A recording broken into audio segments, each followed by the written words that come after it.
A little girl returns a lost Ferrari key. Hours later, a stranger meets her with an offer that will change her life forever. If you enjoy our content, consider liking this video. Your story starts now. In the heart of New York City, amidst the cacophony of clinking glasses and animated conversations, 8-year-old Faye sat quietly at a corner table, her legs swinging back and forth without quite reaching the floor.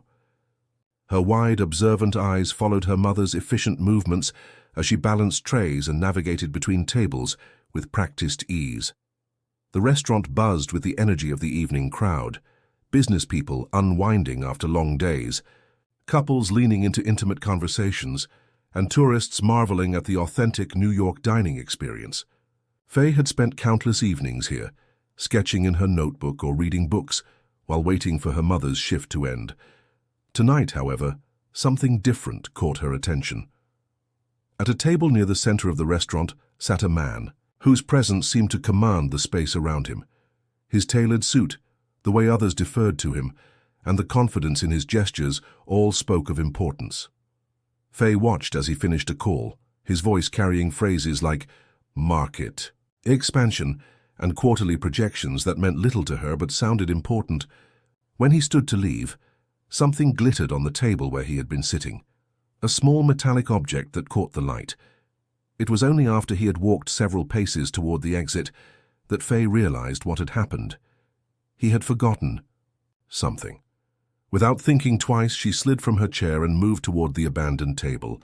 The object was a key, but unlike any she had seen before. Sleek and modern, with a prancing horse emblem that even she recognized. Her mother had once pointed out a car with that same symbol, whispering reverently about its cost being more than what some people earned in years. Clutching the key in her small hand, Faye darted through the maze of tables, narrowly avoiding a waiter with a full tray. "Sir," she called out, her voice nearly lost in the din of the restaurant. But something made the man pause at the entrance, perhaps the unusual sound of a child's voice in this adult space. "Sir, you left this on your table." The business magnate turned, his expression shifting from mild annoyance at being delayed to surprise as his eyes found the source of the voice.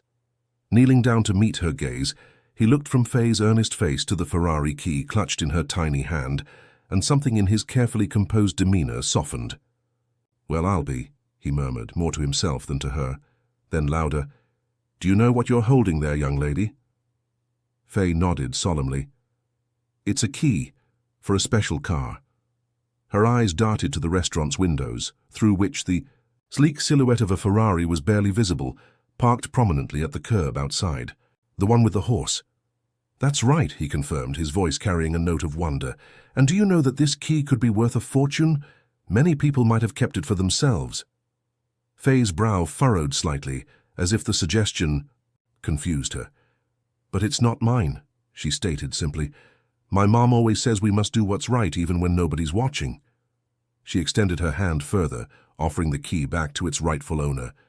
It was this gesture, so small yet so profound in its innocence, that struck Alexander Reynolds, a man whose life had been defined by calculated risks and strategic maneuvers, leaving him momentarily speechless in the face of such pure, unassuming integrity. In the silence that followed, Alexander Reynolds saw more than just a child returning a key. He saw something he had nearly forgotten existed in the world he navigated. An action motivated not by potential gain or fear of consequence, but by the simple belief that it was the right thing to do.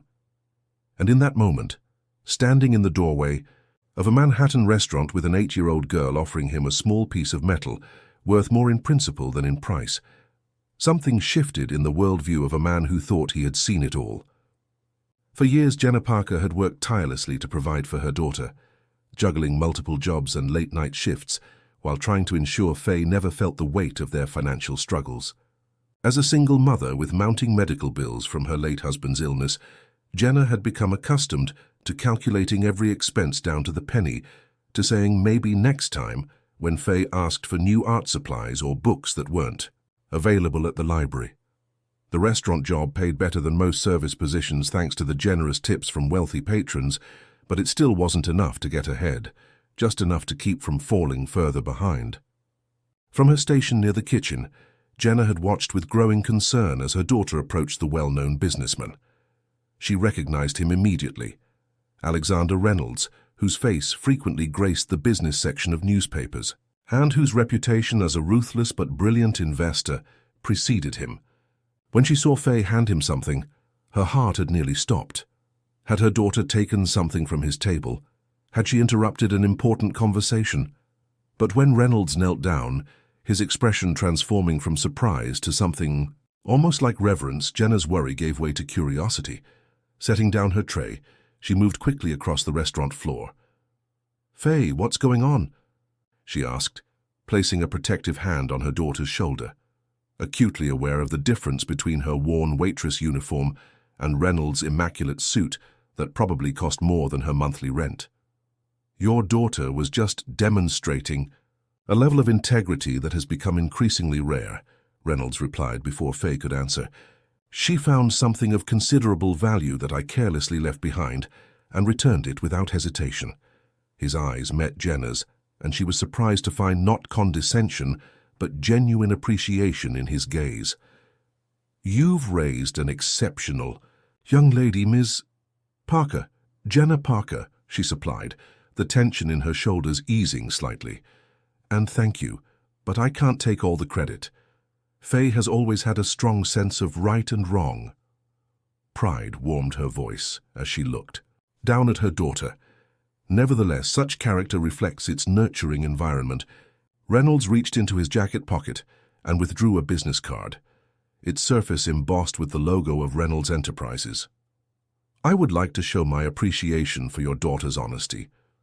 "Oh, that's really not necessary," Jenna protested, quickly, instinctively wary of charity or obligations she couldn't fulfill. "Faye didn't do this expecting anything in return." "Precisely because of that," Reynolds countered, his tone gentle but firm. "She deserves something grand. True honesty, without expectation of reward, is a rare quality." He paused, studying the pair before him. The hard-working mother in her restaurant uniform, the bright-eyed child with an inherent goodness that transcended her circumstances. Making a decision, he pulled out his phone and made a brief call, his words too quiet for them to hear. "We need to get back to work," Jenna said, uncomfortable with the attention they were receiving from other diners. "It was nice meeting you, Mr. Reynolds." "Please wait just a moment," Reynolds requested, his expression thoughtful. "My assistant will be here shortly with something important." True to his word, within minutes, a sharply dressed woman hurried through the restaurant doors, carrying a sealed envelope which she handed to Reynolds with a respectful nod. He thanked her and turned back to Jenna and Faye. "Inside this envelope," he explained, his voice taking on a formal quality, "is documentation for an educational trust fund that I've just established for Faye. It will cover her schooling, private if you choose, through university and beyond. Whatever educational path she wishes to pursue will be fully funded." Jenna stared at the envelope he extended toward her, unable to process the magnitude of what was happening. I don't understand," she stammered. "This is too much. We can't possibly accept." "You can, and I hope you will," Reynolds interrupted gently. "Consider it an investment in the future. The world needs more people with Faye's values, and I want to ensure she has every opportunity to develop her potential without being limited by financial constraints." As the reality of what was being offered began to sink in, tears welled in Jenna's eyes. For years she had lain awake at night worrying about how she would afford Faye's education, how she could provide her daughter with opportunities she herself had never had. And now in an instant, because of a simple act of honesty, those worries were being lifted from her shoulders. Faye, not fully comprehending the significance of what was happening, but sensitive to her mother's emotional reaction, slipped her small hand into Jenna's. "Mom, are you okay?" she asked softly. Jenna squeezed her daughter's hand, unable to find words adequate to express the turmoil of gratitude, disbelief, and cautious hope swirling within her. Finally, she managed a whispered, "Yes, sweetie. I think we're going to be more than okay." As Alexander Reynolds watched the interaction between mother and daughter, he felt something unfamiliar stir within him, a sense of genuine satisfaction that had nothing to do with business acquisitions or investment returns. In that moment, he made a silent promise to himself that this would not be a one-time gesture, quickly forgotten as he returned to his world of high-stakes negotiations and corporate strategy. No, he would ensure that Faye Parker's future held every opportunity that her remarkable character deserved, and perhaps in the process he might rediscover something of value that he himself had lost along the way. Meanwhile, unnoticed by any of them, a security camera in the corner of the restaurant captured the entire interaction. A small moment of authentic human connection that would soon reach far beyond the walls of this Manhattan establishment, touching lives in ways none of them could yet imagine. 2 weeks after the encounter at the restaurant, Faye sat cross-legged on her bed, a new sketchbook open before her, and a set of professional colored pencils, previously an unimaginable luxury scattered around her. The small apartment she shared with her mother had already begun to transform. Gone was the constant undercurrent of stress that had permeated their home. In its place was a cautious optimism that manifested in small but significant ways. Jenna had reduced her hours at the restaurant, allowing her to be home when Faye returned from school. Bills were paid on time, without the accompanying panic of robbing one necessity to cover another, and tomorrow Faye would visit West Hill Academy, a prestigious private school that had expressed interest in accepting her mid-semester after reviewing her academic records. "Mom," Faye called out, looking up from her drawing of a sleek red Ferrari, "do you think Mr. Reynolds drives his special car every day?" Jenna appeared in the doorway, smiling at her daughter's continued fascination with the vehicle that had indirectly changed their lives. "I'm not sure, sweetheart. People with that kind of wealth often have many cars to choose from." "If I had a car like that," Faye declared, adding careful details to the prancing horse emblem, "I'd drive it all the time, but I'd also give other people rides so they could see how special it is." The innocence of her statement made Jenna's heart swell. Despite the sudden change in their circumstances, Faye remained unchanged in her essential nature, generous, thoughtful, and refreshingly uncorrupted by materialism. When the educational trust had been explained to her in child-friendly terms, her first question had been whether her friends from the neighborhood could come to her new school too. "Speaking of Mr. Reynolds," Jenna said, sitting on the edge of the bed, "his assistant called today. Apparently that video from the restaurant's security camera has gone viral. Several news outlets want to interview you about what happened." Faye's eyes widened. "Me? On TV?" The concept seemed both exciting and bewildering to her 8-year-old mind. "Only if you want to," Jenna assured her quickly.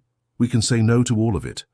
Mr. Reynolds said the decision is entirely ours, and he'll respect whatever we choose." Faye considered this for a moment, her head tilted thoughtfully. "Would it help other people?" she asked finally. "Like, would it make them want to be honest too?" The question, so characteristic of her daughter's way of thinking, brought a lump to Jenna's throat. "It might," she acknowledged. "Stories like yours can inspire people, but there would also be a lot of attention, and that can be uncomfortable sometimes." "I think," Faye decided after another moment of deliberation, "that I would like to do one interview, just one, and I want to wear my blue dress, the one with the pockets." Jenna laughed softly at the specific request. "The blue dress with pockets it is. I'll let Ms. Winters know we're open to one interview, and she'll help arrange everything." As Jenna reached to tuck a strand of hair behind her daughter's ear, her phone chimed with a notification.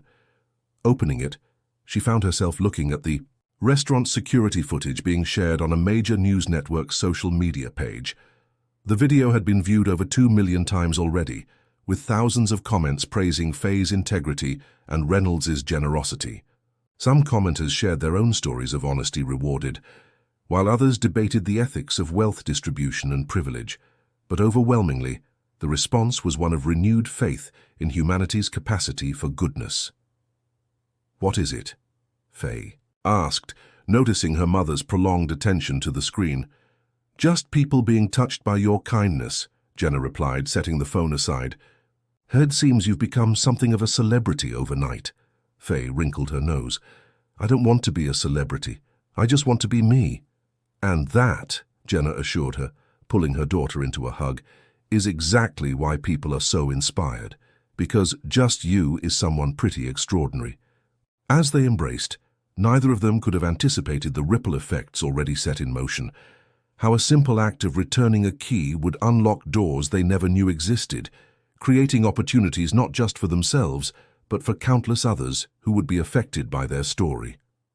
For in a world increasingly defined by self-interest and calculated advantage, the genuine goodness of a child had struck a chord that resonated far beyond that Manhattan restaurant, reminding people of values that transcend wealth and status, and of the profound impact that even the smallest acts of integrity can have when performed without expectation of reward. Across town in his penthouse office, Alexander Reynolds studied the spreadsheet before him, the figures representing the newly established Faye Parker Foundation. What had begun as a spontaneous gesture, the educational trust for one honest child, had evolved into something far more substantial in the weeks following their encounter.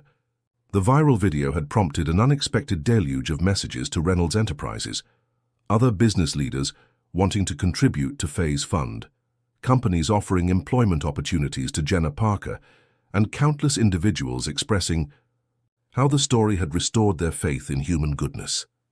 Reynolds had built his empire through a shrewd understanding of opportunity, and he recognized one when it presented itself. The foundation would identify children from underprivileged backgrounds who demonstrated exceptional character and provide them with educational opportunities they might otherwise never access. It was philanthropy, yes, but with the strategic vision that had made him successful in business, investing in human potential that society too often overlooked. "Sir," his assistant's voice came through the intercom, "Ms. Parker is here for your meeting." Reynolds closed the spreadsheet and straightened his tie. "Send her in, please." Jenna Parker entered his office with more confidence than she had shown in the restaurant, though her eyes still widened slightly at the floor-to-ceiling windows showcasing the Manhattan skyline. She wore a simple but professional dress, newly purchased, he guessed, but chosen with taste rather than to impress. "Thank you for coming, Ms. Parker," Reynolds greeted her, gesturing to a chair across from his desk.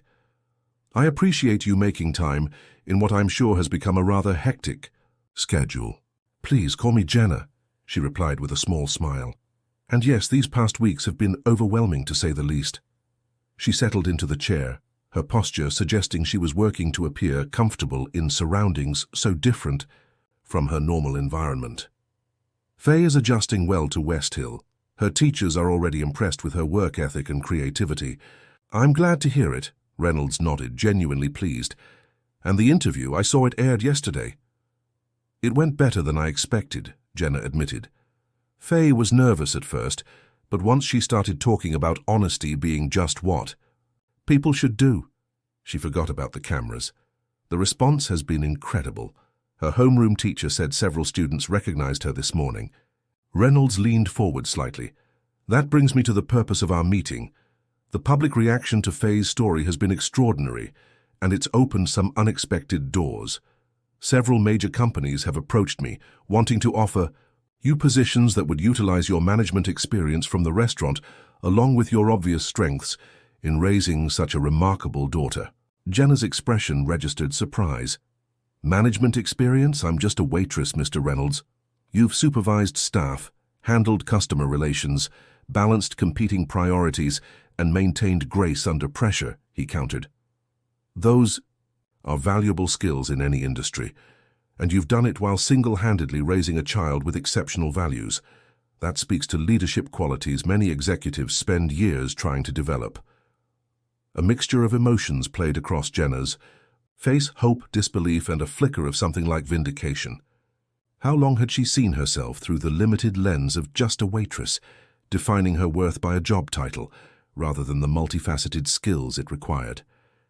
"I've taken the liberty of arranging interviews with 3 companies," Reynolds continued, sliding a folder across the desk.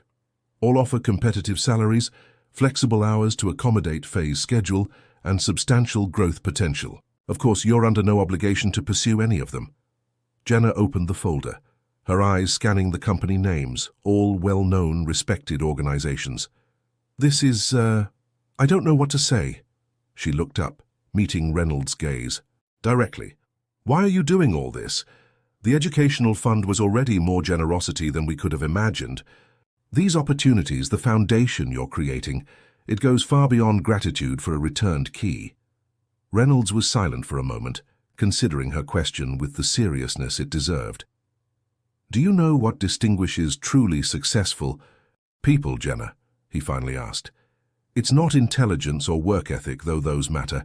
It's recognition, the ability to recognize value that others miss, opportunity where others see obstacles, and character that transcends circumstance." He gestured toward the window, toward the city sprawling below them.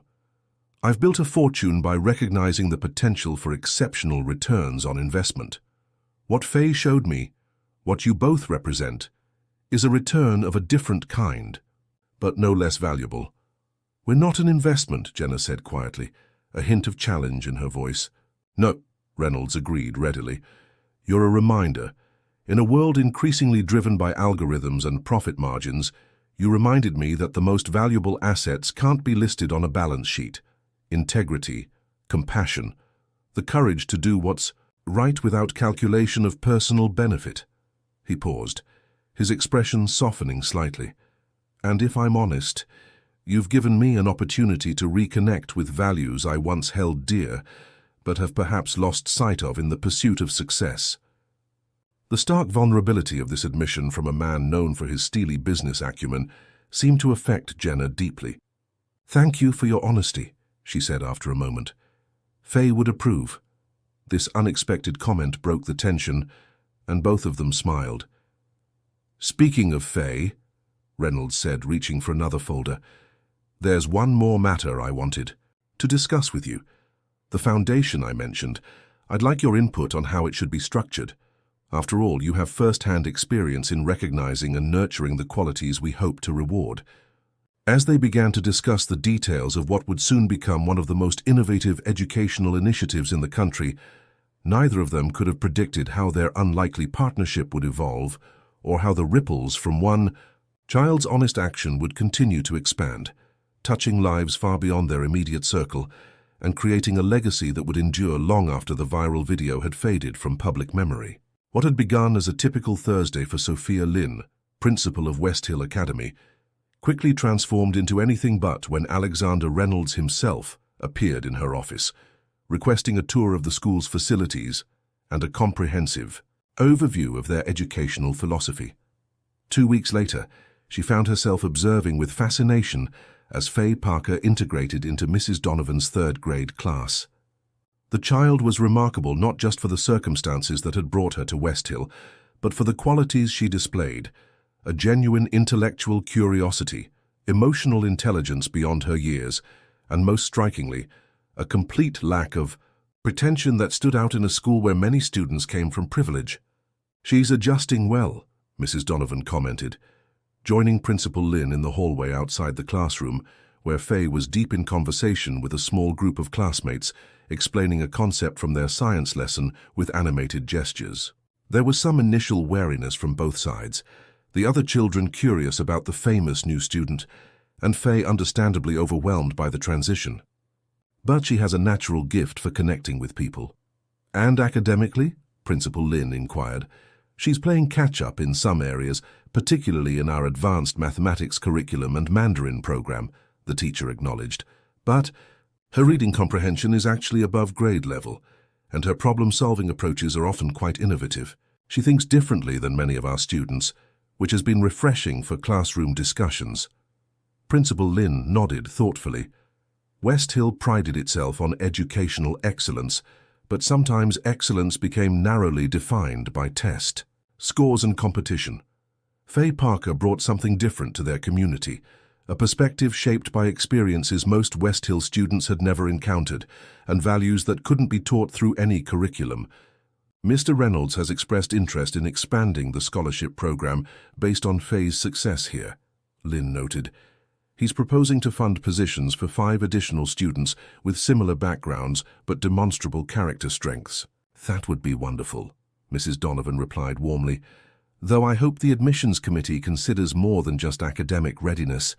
What makes Faye special isn't captured in standardized assessments. Indeed, Lynn agreed, which is why I'd like you to serve on the selection committee. Your insight into what qualities might predict successful integration would be invaluable.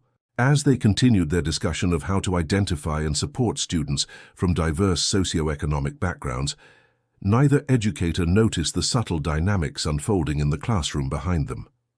Faye had finished explaining the science concept and was now listening intently as Madison Chen, daughter of a prominent surgeon and one of West Hill's highest-achieving students, described her family's recent vacation to the Galapagos Islands. "The giant tortoises are endangered," Madison was saying, her designer backpack casually slung over her chair.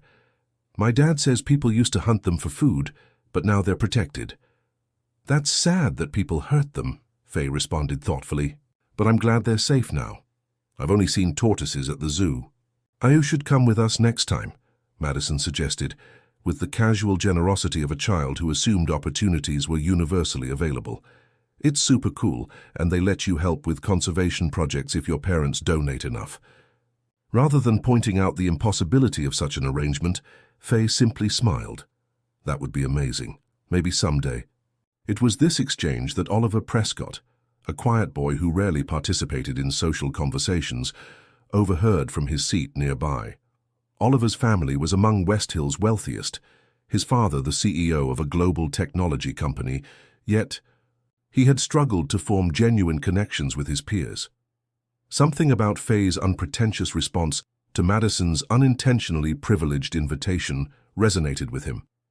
"I have books about the Galapagos," he offered hesitantly, his voice barely audible above the classroom chatter. "With photographs if you want to see them." Faye turned toward him, her face lighting up with genuine interest. "Really? I'd love that. Maybe we could look at them during library time." The simple exchange, a shy offer and its enthusiastic acceptance, marked the beginning of what would become one of the most significant relationships in both children's lives, though neither could have known it then. Oliver, accustomed to his peers being more interested in his family's wealth than his thoughts, found in Faye someone who valued him for his knowledge and kindness. And Faye, navigating the complex social landscape of an elite school, discovered in Oliver a friend who saw beyond the circumstances that had brought her to West Hill. Later that afternoon, as Jenna arrived to pick up her daughter, Principal Lynn observed their reunion, the eager way Faye recounted her day, the attentive interest with which Jenna listened. There was something profoundly moving about witnessing this mother-daughter relationship, built on mutual respect and affection, rather than the achievement pressure that characterized many West Hill family dynamics. "Ms. Parker," Lynn called out, approaching them. "Do you have a moment?" "Of course," Jenna replied, a hint of concern crossing her face. "Is everything all right with Faye?" "More than all right," Lynn assured her. "I was hoping to discuss your potential involvement in our parent outreach committee. We're working to build more inclusive community engagement, and your perspective would be invaluable." As Jenna processed this unexpected invitation, another door opening in what had become a series of unforeseen opportunities, Faye spotted Oliver across the schoolyard, standing alone as other children were greeted by parents or nannies. Without hesitation, she waved enthusiastically, calling out, "See you tomorrow, Oliver. Don't forget the Galapagos books." The boy's face transformed with a shy smile as he waved back, and in that simple exchange, Principal Lynn saw the beginning of something powerful, a friendship that transcended social barriers, and perhaps the first indication of how Faye Parker's presence at West Hill might catalyze changes that extended far beyond one child's educational opportunity. 6 months after the Ferrari key incident, Alexander Reynolds found himself in unfamiliar territory, both literally and figuratively. Dressed casually in jeans and a sweater rather than his customary suit, he stood among parents and children. At Central Park's carousel, watching as Faye's delighted laughter rang out with each revolution. The outing had been her idea, a thank you for the art supplies he had sent after she won her first school competition, and to his own surprise, he had accepted the invitation. She insisted it would be more fun than lunch at some fancy restaurant, Jenna explained, standing beside him with a paper cup of coffee clutched between her hands against the autumn chill. In Faye's world, carousels trump five-star dining every time. Reynolds chuckled, finding himself genuinely amused rather than merely performing politeness, as he often did in social situations. A perspective worth remembering, he acknowledged. When was the last time I did something simply because it was fun? Based on your expression when she first suggested this, I'd guess it's been a while, Jenna observed with the gentle teasing that had gradually developed between them as their initially formal relationship evolved into something more comfortable. Over the months since their first encounter, Reynolds had found himself increasingly drawn into the Parkers' world, attending Faye's school performances, consulting with Jenna on foundation matters, and occasionally joining them for casual dinners that were refreshingly devoid of business agendas or networking opportunities. Today's carousel outing represented another step in this unexpected friendship that had begun to reshape his understanding of success and fulfillment. "How are things at Meridian Publishing?" he asked, referring to the company where Jenna now served as Community Outreach Director, a position that utilized her natural ability to connect with people across different backgrounds. "Challenging, but rewarding," she replied, her confidence in discussing professional matters noticeably stronger than during their early interactions. "We're launching a literacy initiative in underserved neighborhoods next month. The model incorporates some of the principles we discussed for the foundation, identifying community strengths rather than just addressing deficits." Reynolds nodded approvingly. "I've reviewed the proposal. It's impressive work, Jenna. You've brought perspective that was sorely lacking in previous outreach attempts.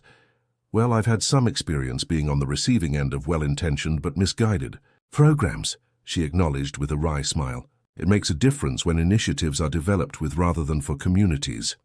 Their conversation paused as the carousel slowed and children began dismounting from their chosen animals. Faye appeared before them, her cheeks flushed with excitement, and her hand firmly clasping that of a boy Reynolds recognized as Oliver Prescott, the quiet son of a tech industry contemporary he knew primarily through business dealings. "Mom! Mr. Reynolds! Did you see how fast we were going?" Faye exclaimed. "Oliver and I pretended our horses were racing through the Serengeti. His is named Thunder, and mine is Lightning." "Very appropriate names," Reynolds responded seriously, earning a beaming smile from Faye. "Can Oliver come with us for ice cream?" she asked, turning to her mother with hopeful eyes.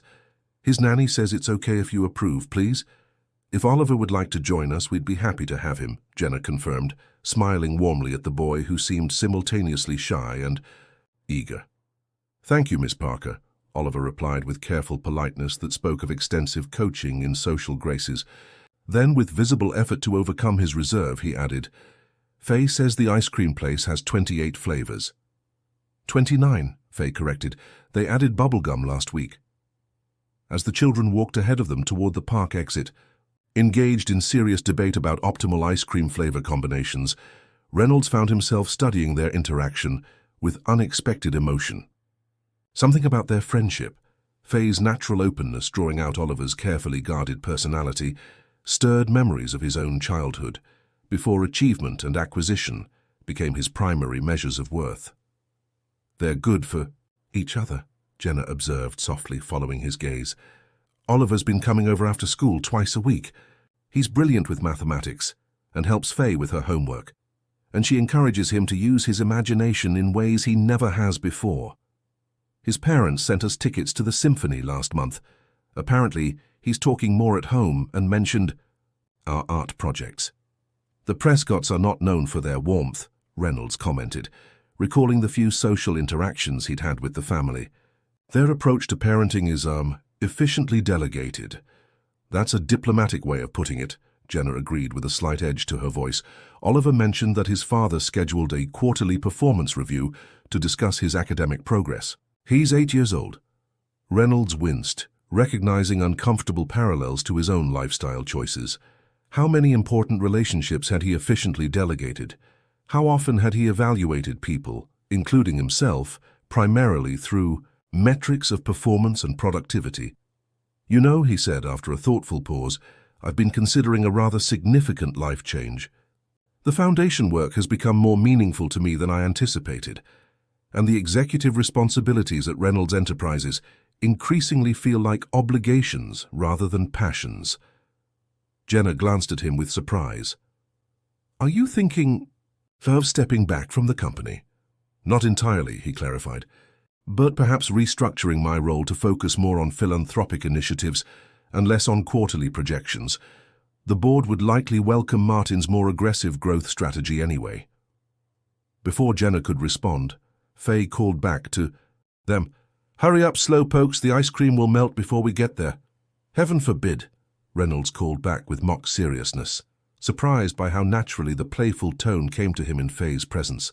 As they quickened their pace to catch up with the children, he felt a lightness that had been absent from his life for longer than he cared to remember. The irony wasn't lost on him, that in attempting to reward a child's honest act, he had inadvertently created space for his own authentic reconnection with values and experiences that wealth and status had long obscured. Later, watching Faye and Oliver compare their elaborate ice cream creations while engaged in animated conversation about a school project, Reynolds realized that the greatest value of his chance encounter with the Parker family wasn't what he had given them, but what they had restored to him, a perspective on wealth that transcended monetary measurement and embraced the currency of genuine human connection. The morning of the Faye Parker Foundation's official launch dawned crisp and clear, the autumn air carrying that particular New York energy that seemed to vibrate with possibility. In the 7 months since a small girl had returned a Ferrari, key to its owner, what began as one man's impulsive gesture had evolved into a structured initiative with significant backing from across the business community. Today's event at West Hill Academy would announce the Foundation's first cohort of scholarship recipients, 20 children from diverse backgrounds who had demonstrated exceptional character and potential despite challenging circumstances. In a classroom temporarily converted to a dressing area, Jenna adjusted Faye's collar with the nervous attention of a mother preparing her child for an important performance. Remember, sweetie, you don't have to speak if you feel uncomfortable. Mr. Reynolds and I can handle the presentation. Faye, dressed in a new blue dress, with pockets as she had specifically requested, met her mother's anxious gaze with characteristic calm. I'm not nervous, Mom. I just want to make sure the other kids feel welcome. West Hill can be scary at first when you don't know anybody. Jenna's hands stilled on her daughter's collar, struck once again by Faye's natural empathy, her instinctive consideration for others, even in moments when she herself was the center of attention. You're pretty amazing, you know that? She said softly, tucking a strand of hair behind Faye's ear. I'm just being me, Faye replied with a shrug, then added with a flash of excitement, Oliver said his parents are coming today. He's never invited them to a school event before. Before Jenna could respond, there was a gentle knock at the door, and Alexander Reynolds entered, looking uncharacteristically apprehensive despite his perfectly tailored suit. Are we ready for the big moment? He asked, his usual commanding presence somewhat muted. Ready, Faye declared, giving a little twirl that made her dress flare out. Do you think the new kids will like it here, Mr. Reynolds? I think, he replied thoughtfully, that they will face challenges as you did, but they'll also discover opportunities and make connections that will enrich their lives in ways we can't predict. That's the wonderful thing about opening doors. You never know exactly what lies beyond them, only that the possibility for discovery exists. Faye considered this with the serious concentration she applied to ideas that intrigued her. Like when I found your key, she said finally. I didn't know what would happen. I just knew it was the right door to open. She paused, her brow furrowing slightly. That doesn't make sense, does it? I mean, the key was a key, not a door. Actually, Reynolds replied with a smile, it makes perfect sense. The key itself opened a door, not to my car, but to a connection between people who might never have met otherwise. Sometimes the most important doors in our lives don't have actual hinges or handles. A knock at the classroom door interrupted their philosophical exchange. Principal Lynn appeared, looking polished and professional in a tailored suit. The auditorium is filled to capacity, she informed them. Several news outlets are present and the mayor has just arrived. We should begin in 5 minutes. As Lynn departed to make final preparations, Reynolds knelt down to Faye's level, a gesture that had become natural to him over the months of their acquaintance. "Before we go out there, I want you to know something important. What began with your honest action has grown into something remarkable, but the foundation, the scholarships, the media attention, none of that changes the fundamental truth that your integrity is valuable in itself, not because of its consequences. Understanding that distinction is wisdom many adults never achieve." Faye absorbed this with a solemnity that momentarily transformed her 8-year-old features into something older, wiser. Then, with the quick emotional pivot characteristic of childhood, she broke into a bright smile. "Does this mean I can get a real Ferrari when I grow up?" The unexpected question startled a genuine laugh from Reynolds. "If that's what you want, I have no doubt you'll find a way to achieve it, though you might discover other dreams along the way." "I know," Faye nodded, suddenly serious again. "I was just joking. What I really want is to help kids like me. And maybe be an artist, or an astronaut, or both." "Both sounds perfect," Jenna agreed, her eyes suspiciously bright as she observed the easy rapport between her daughter and the billionaire who had become an unexpected fixture in their lives. The contrast between them, his bespoke suit and her child's simple dress with practical pockets, highlighted the unlikely nature of their connection, yet somehow also emphasized its authenticity.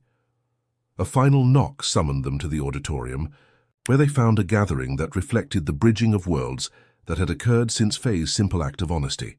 Business leaders sat alongside community organizers. West Hill parents whose children arrived in chauffeur-driven cars mingled with families from neighborhoods where such luxury was unimaginable.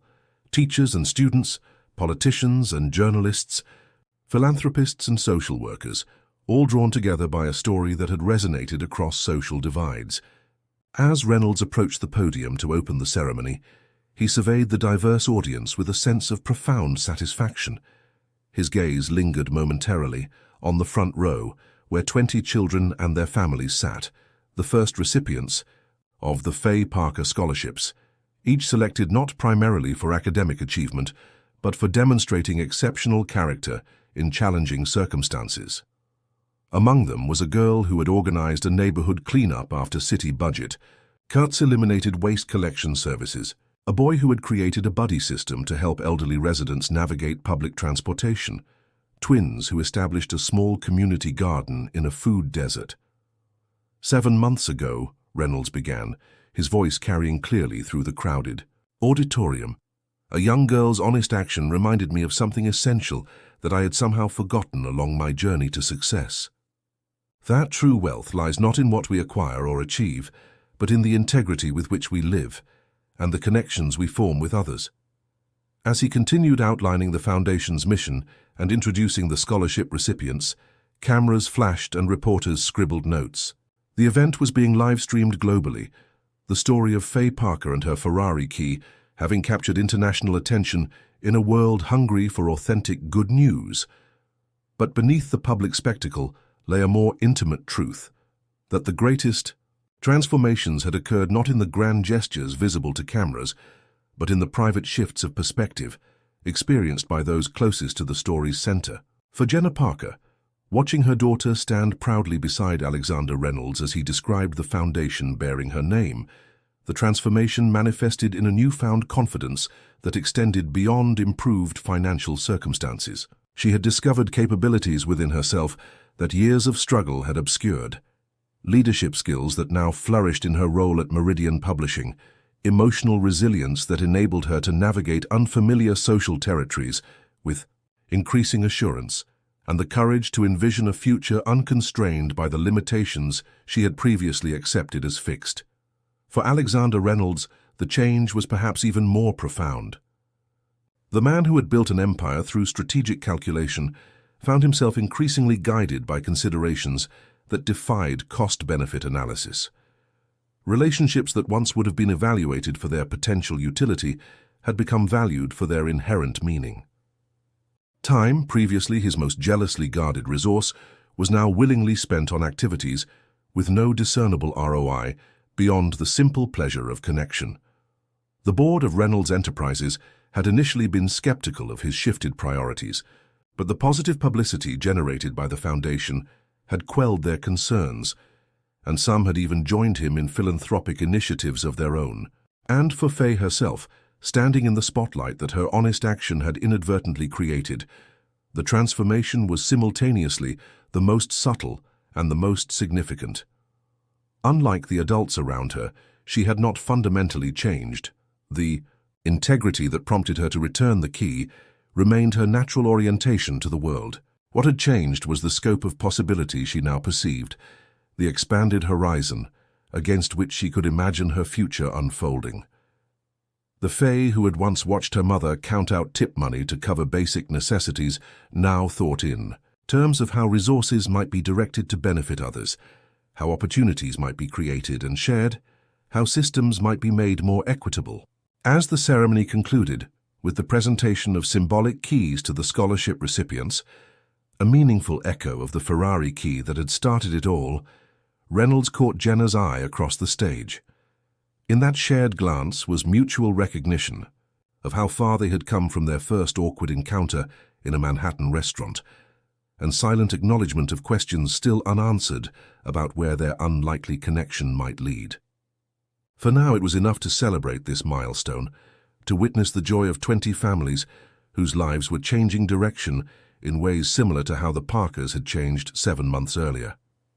After the formal proceedings, as guests mingled, at the reception, Oliver Prescott approached Faye with uncharacteristic determination, his parents following several steps behind, with expressions that suggested this deviation from the planned schedule had been the boys' initiative rather than theirs.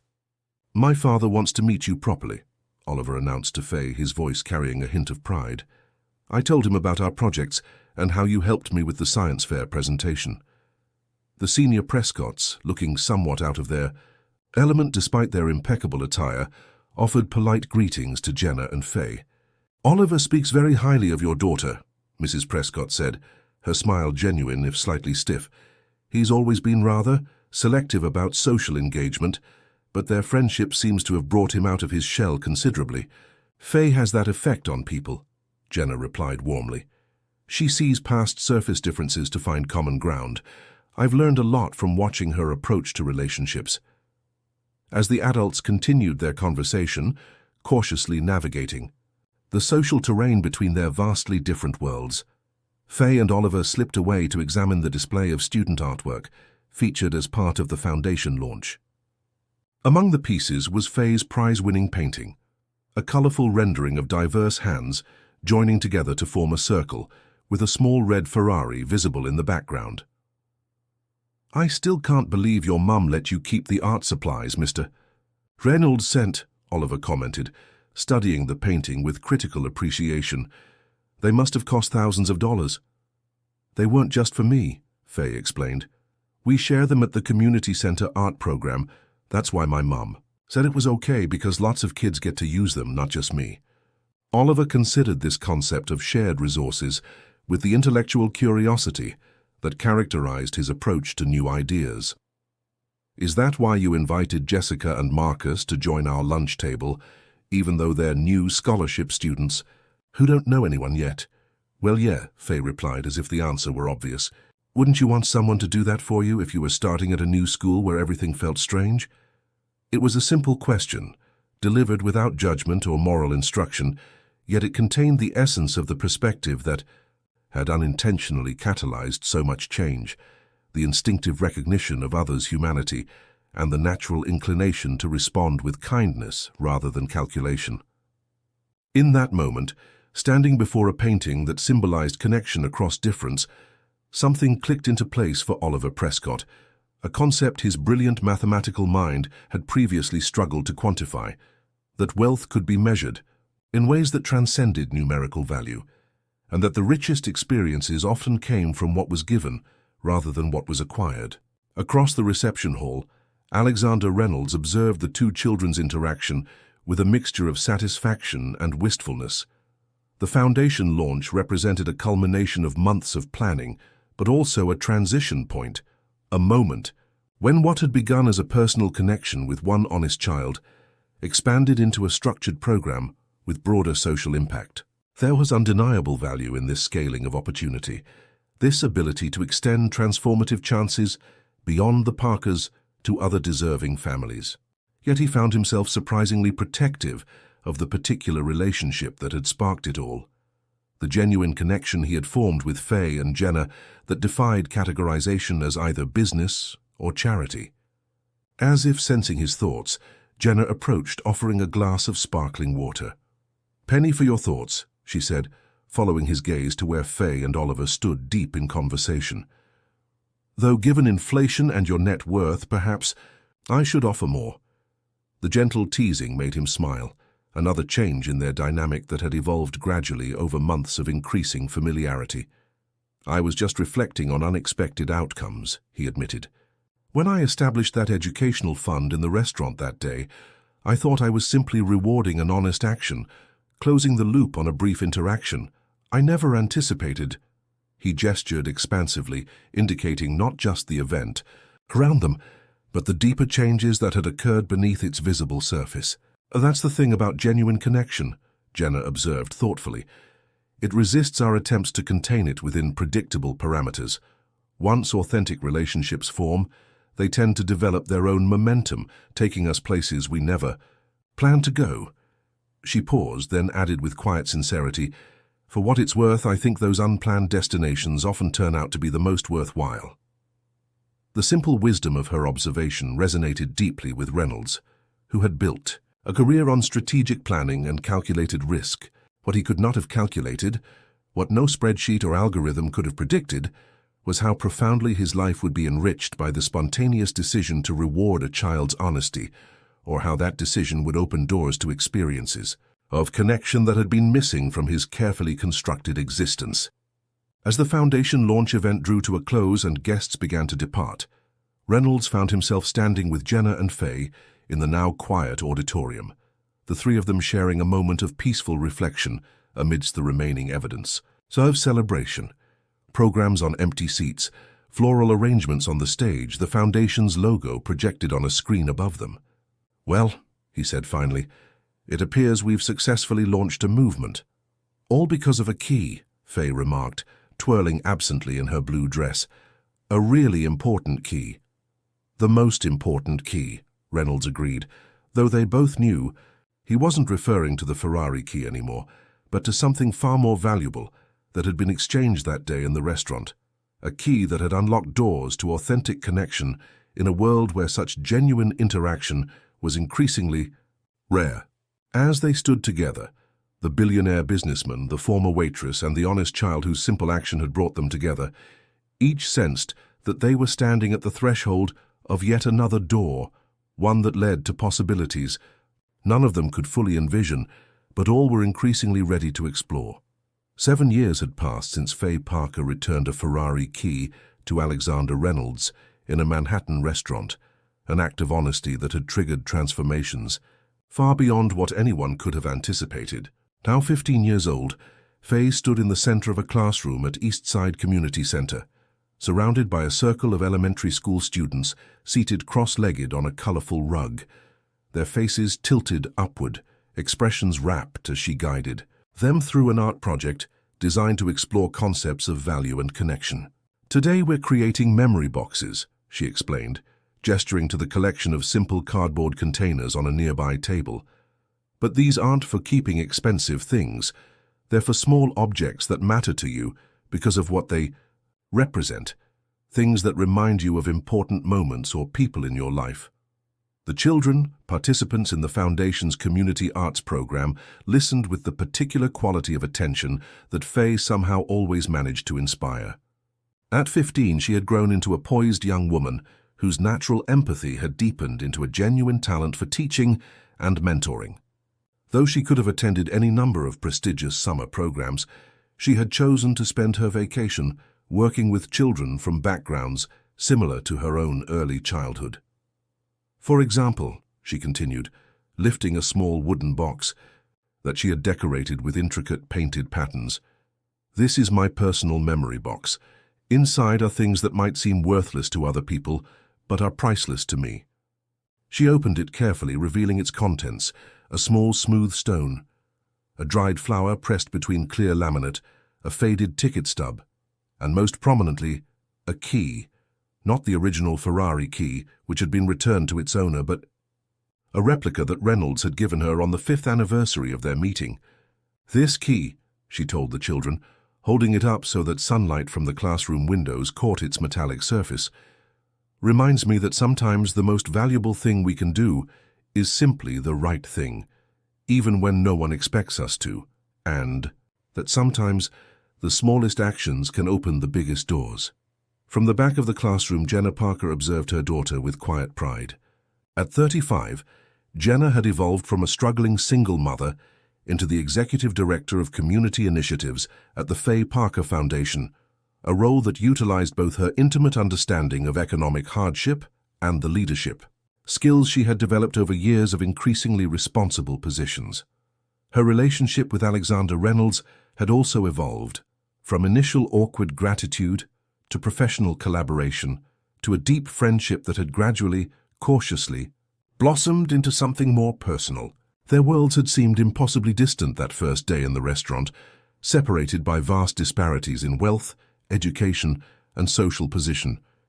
Yet over years of working together on the foundation, those superficial differences had receded, in importance compared to the fundamental values they shared: integrity, compassion, and belief in human potential.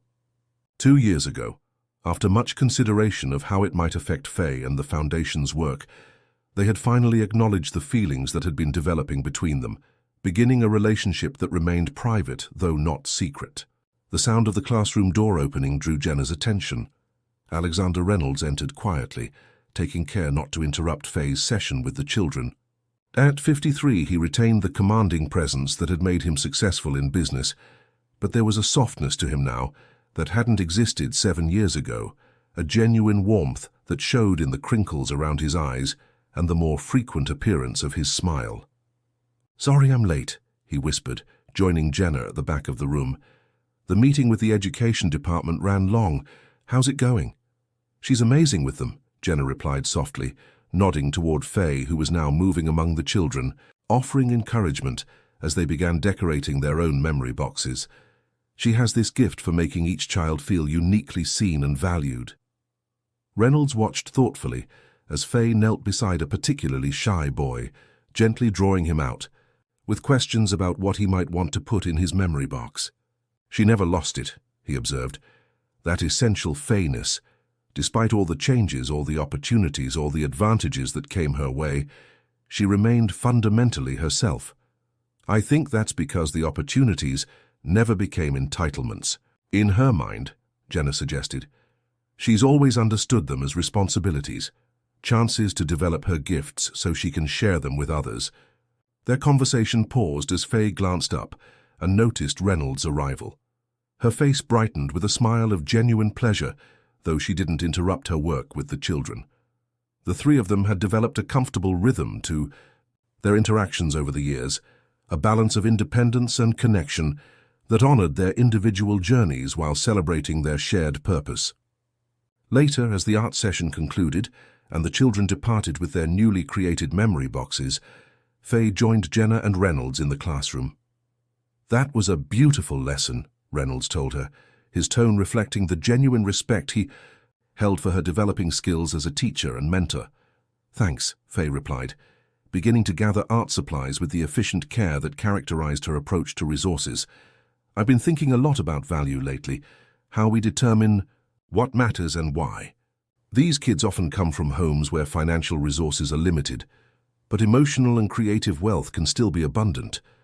I want them to recognize and cultivate that internal richness."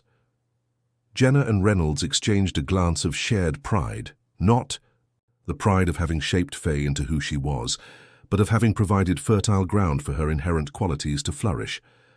The thoughtful young woman before them, with paint smudges on her hands and profound insights to share, had been present in essence in the 8-year-old who returned a key without expectation of reward. "Speaking of value," Reynolds said, "I've been meaning to discuss something with both of you. The Foundation Board is considering a significant expansion of our programs, potentially taking the model international. It would mean considerable changes. More travel, new partnerships, a much broader scope of impact. That sounds incredible, Faye responded immediately, her eyes lighting up with enthusiasm. Imagine how many more kids could benefit. Would we start with the education initiatives or the community arts programs? All of it, potentially, Reynolds answered, smiling at her characteristic leap toward possibility rather than limitation.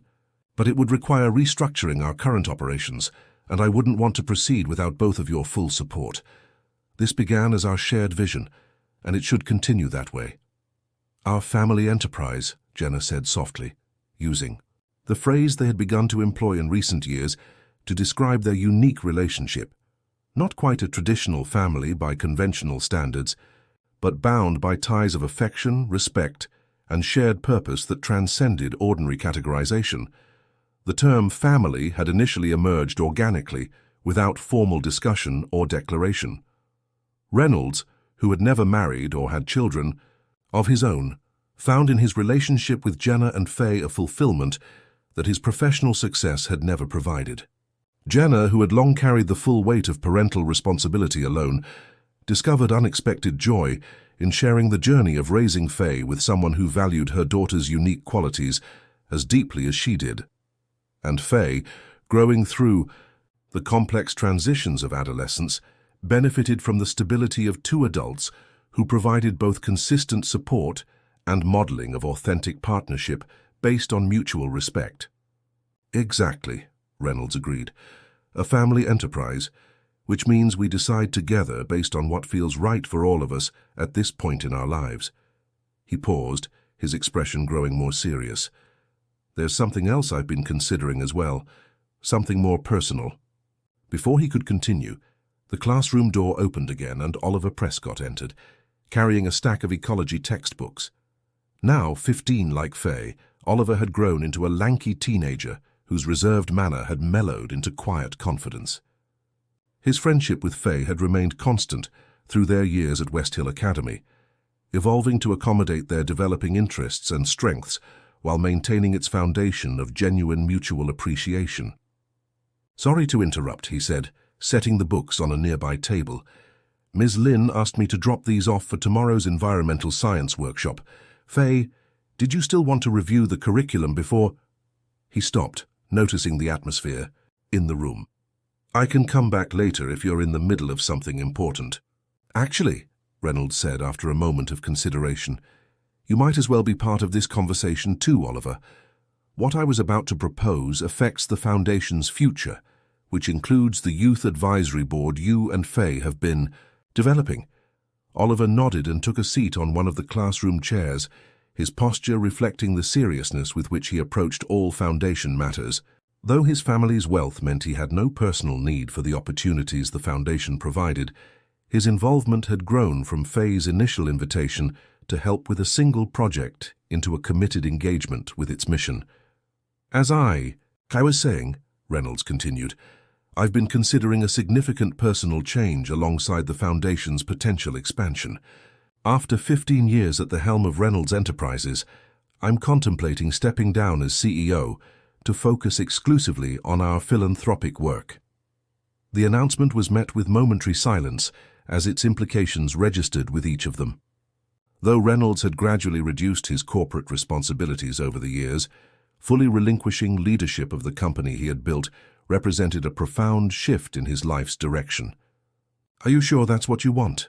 Jenna asked, her voice gentle but direct, the tone of a partner who respected his autonomy while caring deeply about his well-being. Reynolds nodded, his decision evidently the result of considerable reflection. "The company is thriving under Martin's operational leadership. The board is supportive of formalizing the transition. And the truth is, my heart hasn't been fully engaged in corporate strategy for some time now." His gaze moved from Jenna to Faye and Oliver, then back again. "The work we're doing through the Foundation, seeing its direct impact on lives like those of the children who were just in this classroom, that's where I find meaning now. I want to devote my full energy to expanding that impact."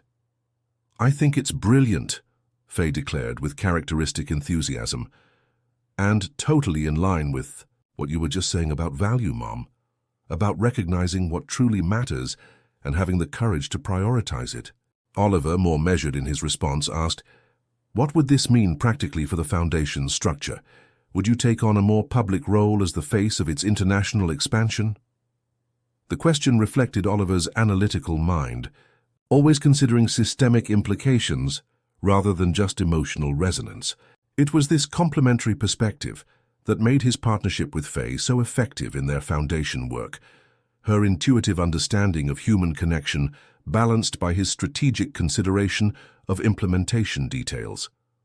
"That's something we'd need to determine together," Reynolds replied. "If we proceed with both the international expansion and my transition from Reynolds Enterprises, it creates an opportunity to rethink our entire organizational approach." As they began to discuss possibilities, models for scaling impact while maintaining programmatic integrity, structures for involving community voices in leadership, approaches to measuring success beyond quantitative metrics, Jenna found herself marveling at how perfectly this moment encapsulated their collective journey. What had begun with a simple act of returning a lost key had evolved into a complex, ongoing exploration of value, connection, and purpose that continued to open new doors of possibility. Later that evening, as sunset painted the sky in vibrant hues of orange and pink, Jenna, Reynolds, Faye, and Oliver stood on the rooftop garden of the Foundation's headquarters. The building itself embodied their philosophy, a historic structure in a transitioning neighborhood, renovated with sustainable materials and designed to serve multiple community functions alongside its administrative purpose. From this vantage point, the city spread before them in all its complexity, gleaming towers of wealth standing in stark contrast to neighborhoods still struggling with limited resources, all part of the same urban ecosystem. "It's quite a view," Reynolds remarked, his arm comfortably around Jenna's shoulders as they gazed outward. "Both beautiful and challenging." "Like most worthwhile things," Jenna agreed, leaning slightly into his embrace. Their relationship had developed with thoughtful intention, neither rushing toward conventional milestones nor avoiding deeper commitment out of fear. They had found their own rhythm, one that honored their individual identities while celebrating their connection. Nearby, Faye and Oliver sat on a bench, surrounded by the rooftop's vegetable garden, a project they had championed as part of the Foundation's Urban Agriculture Initiative. Their heads were bent over a tablet, reviewing plans for the Youth Leadership Summit they were organizing for the following spring. At 15, they balanced the idealism of youth with increasingly sophisticated understanding of how to translate vision into action, a combination that brought valuable energy to the Foundation's work. "You know," Faye said, looking up from the tablet to take in the cityscape before them, "sometimes I wonder what would have happened if I hadn't seen that key on the table that day, if our lives would have unfolded completely differently." "Statistically speaking, the probability of your specific current circumstances would be extremely low," Oliver replied with characteristic precision, then softened his response with a smile. "But I like to think something would have brought us all together eventually.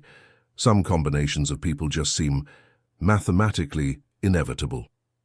Faye laughed at his attempt to express an essentially emotional concept in logical terms, a pattern in their friendship that had persisted since childhood. "I think what you're trying to say is that it was meant to be." "That's a less precise formulation, but essentially correct," Oliver conceded, with good-natured acceptance of her translation. Their conversation drifted to other topics. School.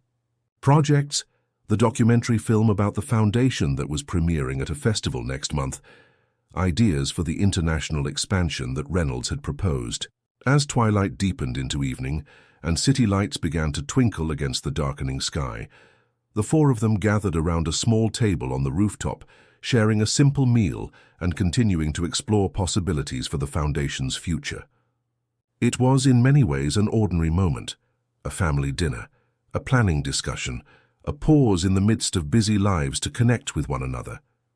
Yet it was precisely this ordinary quality that made it extraordinary, considering the improbable circumstances that had brought them together. A lost key, an honest child, a moment of genuine recognition across socioeconomic divides, From these simple elements had grown relationships and initiatives that continued to create ripples of positive change, extending far beyond their immediate circle. As they talked and planned and dreamed together under the emerging stars, the essence of what had been set in motion 7 years earlier remained vibrantly alive, not just in the formal structures of the foundation or the tangible improvements in lives touched by its programs, but in the authentic connections that had formed between 4 individuals whose paths might never have crossed if not for a small act of integrity performed without expectation of reward. And in that continuing story, the unfolding narrative of how one honest action had catalyzed ongoing waves of positive transformation, lay perhaps the truest measure of wealth.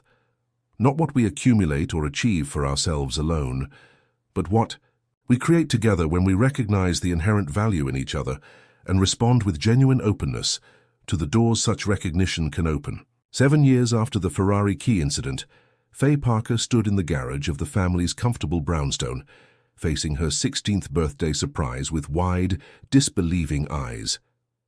It wasn't a Ferrari. That would have contradicted the values of practicality and mindful consumption that had been central to her upbringing, despite the increased financial security of recent years. Instead, a sensible but stylish blue compact car adorned with a large ribbon waited for her, its modesty reflecting the balanced approach to privilege that Jenna and Alexander had cultivated in their household. "I can't believe it," Faye whispered, running her hand along the car's smooth surface. "My own car, really?" "You've earned it," Jenna said, standing beside Alexander with obvious pride. "Your grades are excellent. Your work with the Foundation's youth programs has been exceptional, and you've shown remarkable responsibility in every area of your life. Plus," Alexander added with the hint of playfulness that had become more pronounced in his demeanor over the years, "there's a certain poetic symmetry to the occasion. A key started this journey for us. It seemed fitting that another key should mark this milestone." He extended his hand, offering a key ring with not only the car key but also a small ornamental replica of a Ferrari key, a symbolic acknowledgement of the pivotal moment that had brought them together.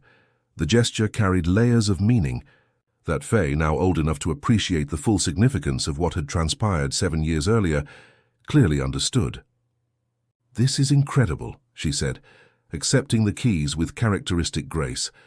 "Thank you both, not just for the car, but for everything, for showing me that doing the right thing isn't just about following rules, but about creating possibilities for connection." As Faye embraced them both, Alexander exchanged a meaningful glance with Jenna over the teenager's shoulder. The journey from that Manhattan restaurant to this moment had been filled with unexpected turns, challenges navigated, relationships deepened, perspectives transformed. What had begun as an impulsive gesture of reward for a child's honesty had evolved into something far more profound, a blended family united not by conventional bonds, but by shared values and genuine affection. Later that evening, after a celebration that included Oliver and several of Faye's other close friends, Alexander found himself alone with Jenna on the brownstone's small terrace. The sounds of the city provided a familiar backdrop to their conversation as they reflected on the day's events and the road that had led them here. "Did you ever imagine, that day in the restaurant, that we would end up here?" Jenna asked, her hand comfortably entwined with his. That returning a key would somehow unlock all of this. Alexander considered the question with the thoughtfulness that characterized his approach to important matters. "I couldn't have predicted the specifics," he acknowledged.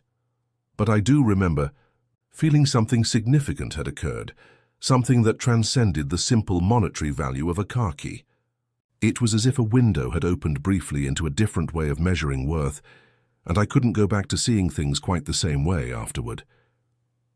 "For me," Jenna said softly, "it was watching you kneel down to Faye's level, this powerful man in an expensive suit, making himself physically equal to an 8-year-old girl in a waitress's daughter's hand-me-downs. There was a genuine respect in that gesture that stayed with me, even when I was still suspicious of your motives."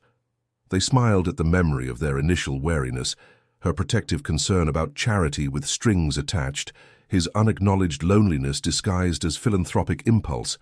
How tentatively they had navigated those early interactions, neither fully trusting the integrity of the connection that was forming, both carrying wounds from past relationships that had taught them caution. "We've come a long way," Alexander observed, his gaze taking in the city skyline. The same New York that had always been there, yet somehow transformed by the perspective from which he now viewed it. No longer primarily a competitive landscape of acquisitions and influence, but a complex ecosystem of human potential and authentic connection. "And yet," Jenna replied, leaning her head against his shoulder, "in some ways we've simply become more fully ourselves. You were always capable of this depth of feeling, this genuine engagement with others, just as Faye was always inherently honest and empathetic, even before she had the vocabulary to articulate those qualities. And you," he added, pressing a gentle kiss to her forehead, "were always this perceptive and resilient. Those weren't qualities that came with financial security. They were forged through years of facing challenges with dignity and determination." Their conversation drifted to practical matters, Faye's college aspirations, currently leaning toward a double major in art and social policy, the Foundation's expanding international initiatives, Oliver's impressive development of a metrics system for measuring the qualitative impact of community programs. Yet beneath these specific topics ran a deeper current of shared understanding, a recognition that the journey they had embarked upon together continued to unfold in ways none of them could fully predict, but all were committed to exploring with openness and integrity. Inside the brownstone, Faye sat cross-legged on her bed, smartphone in hand as she texted with friends about the day's celebration. On her wall hung framed news articles about the Foundation's work, alongside her own artwork and photographs of significant moments: the first cohort of scholarship recipients, the opening of the Community Arts Center, family vacations that had taken them from national parks to international cities as part of Alexander's commitment to expanding their collective horizons. Her life had been transformed by the Ferrari key incident in obvious material ways, yet Faye remained grounded in values that transcended affluence.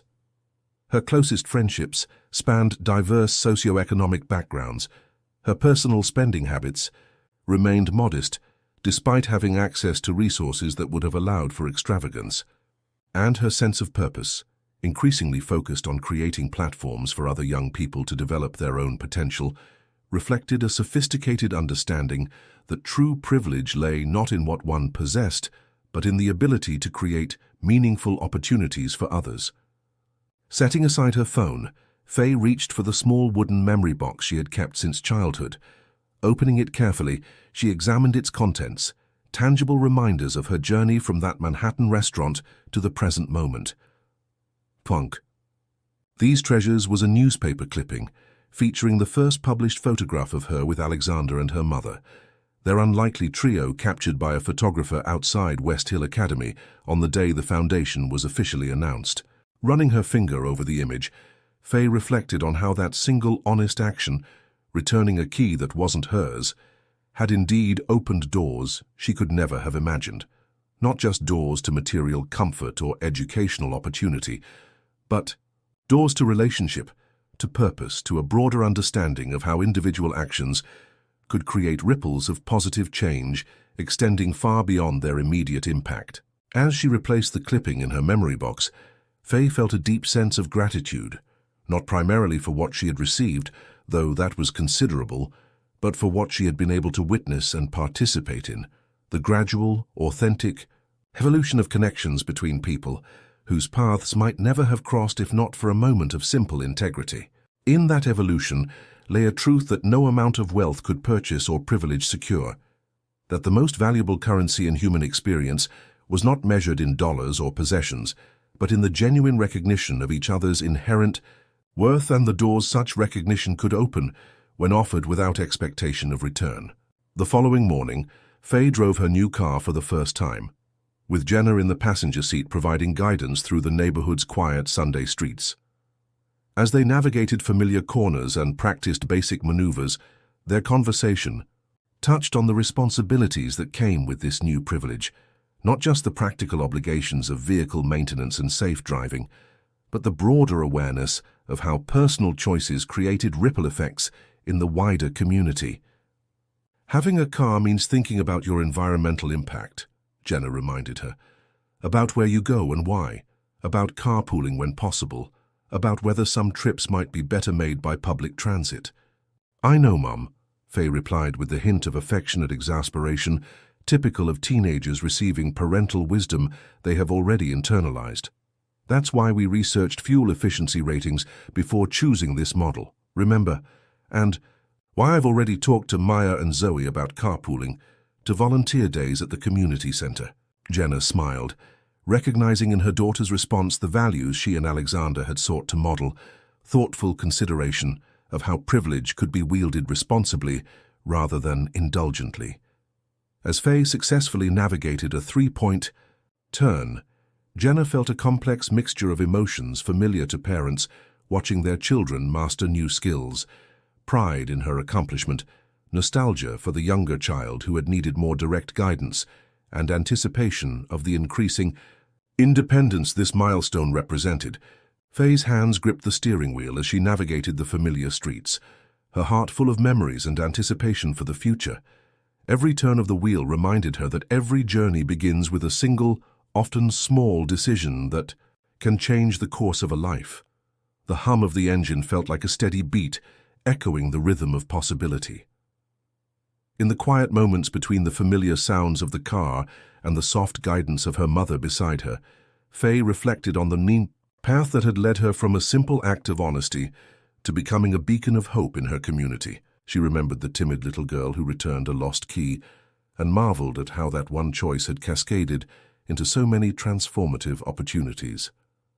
At the Faye Parker Foundation headquarters, preparations for the next phase of their mission were underway. Team members gathered around sharing ideas and dreams about expanding educational and community programs. The energy was palpable, each person fueled by the belief that integrity and compassion could rewrite their futures and those of countless others. Later that afternoon, during a casual meeting in the community center, Faye and Oliver sat together and talked about their aspirations. Their conversation was interspersed with laughter and quiet determination, as they envisioned a world where every child could unlock their potential through kindness and opportunity.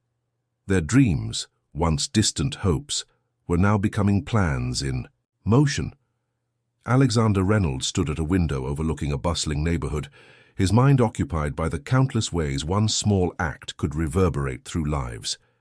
He recalled the moment of serendipity that had sparked this entire journey, and felt a renewed commitment to ensure that every subsequent decision was made with heartfelt purpose rather than mere calculation. Jenna, reflecting on her own remarkable transformation from a struggling waitress to a community leader, felt immense gratitude. She had come to understand that the true measure of success was not material wealth, but the strength of the bonds formed and the lives touched along the way. Her heart swelled with pride each time she saw Faye inspiring others with her natural empathy and insight. Inspired by her journey, Faye began writing letters to schools and community centers across the city, sharing her story and encouraging others to believe in the power of a single, honest act. Her words, simple yet profound, reminded readers that, no matter how small the gesture, every act of kindness could become the catalyst for extraordinary change. The community, stirred by Faye's story and the Foundation's impact, rallied together to support local initiatives. Neighbors, business, leaders and educators collaborated on projects ranging from urban gardens to after-school programs. Their shared efforts forged new connections and demonstrated that change thrives in environments where empathy and opportunity intersect. At a celebratory banquet marking the Foundation's new milestone, speakers recounted stories of personal transformation sparked by moments of integrity. The event resonated with a deep sense of unity, a tapestry of diverse lives intertwined by the simple truth that compassion and honesty are the keys to unlocking a brighter future for all. In the quiet aftermath of the celebrations, as the last of the guests departed and the city lights twinkled in the distance, a powerful truth lingered in the cool night air. Every door is opened by a key of character, and each of us holds the power to shape our destiny by choosing integrity over indifference. This story, born from a lost key and nurtured by unwavering values, stands as a timeless reminder that even the smallest actions can set in motion waves of positive change. Remember that every act of honesty, no matter how small it may seem, has the power to unlock doors to unexpected opportunities. Embrace your integrity, share your kindness, and dare to dream beyond limitations. When you choose to do what is right, you not only transform your own life, you spark a chain reaction that can light the way for others. Let your actions be the key to a world where every person feels seen, valued, and empowered to create a future filled with hope and endless possibilities.